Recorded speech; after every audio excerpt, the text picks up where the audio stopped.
what I'm seeing in this is somebody, they've been at a place of a decision for a while, but I feel like now they're kind of leaning more towards which direction that they actually want to go in. They're clearing the confusion out of their head. They had way too many options at hand. I do feel like this is somebody who wanted to have their cake and eat it too. I do feel like this is involving relationships. They don't have to be romantic, and in a lot of cases I do feel like this is going to be a romantic relationship. So it seems like there is codependence in here, and it seems also like they wanted this idealistic, settled down partner in crime, but also they wanted a karmic situation as well.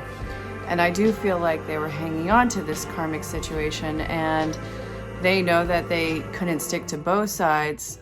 So they were in contemplation for a while of what they need to let go, what's going to be in their best interest, what is going to give them the king foundation that they want.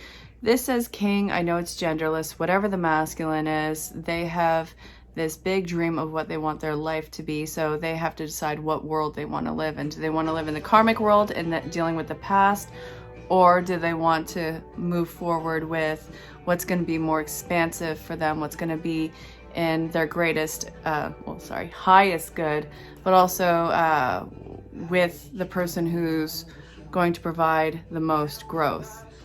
It's kind of almost a clinical way of looking at it through that, but I do know that their heart was in it. I do see that the feminine aspect of this was feeling kind of lonely. It was felt isolated. And what I see is there's been a pull away from the feminine in this. And I see the anxiety building on here, even though the masculine has made their decision and that they want to go towards growth, they want to come towards this. The feminine in here, while they are filled with this confidence, love, and appreciation, this warm, sweet, nougaty love for another person, they're not going to be effed with. So we have the Queen of Swords right here, who's not going to let there be any confusion on where they stand. They're going to tell you exactly what's on their mind. They're going to tell you what's going to happen. They're not playing games around with this anymore. They felt the pull away. They felt the insecurity. They're not playing any more games with this. So this is not what they had wanted. This is not what they had envisioned. This wasn't fair to anybody involved, whether it was you, whether it was the karmic, or whether it was them. This could be you. This could be maybe you're the feminine, maybe you're the karmic, but you're a key player in this.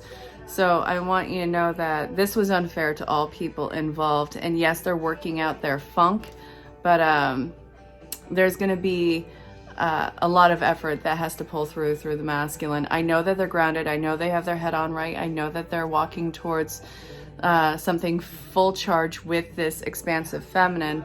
There needs to be proof. And I think that through time, this will probably happen. They have to completely show that they're over and away from the karmic situation. I gotta tell you, I know this feels like the feminine was just an option in this. I know that they're not. I know that this is somebody who's stepping from one world to another, and there's a lot of checks and balances that they have to check in on. It's not fun. Nobody wants to be here. Not one soul on the planet wants to be in this air of confusion. But here we are, and we're walking by our enlightenment.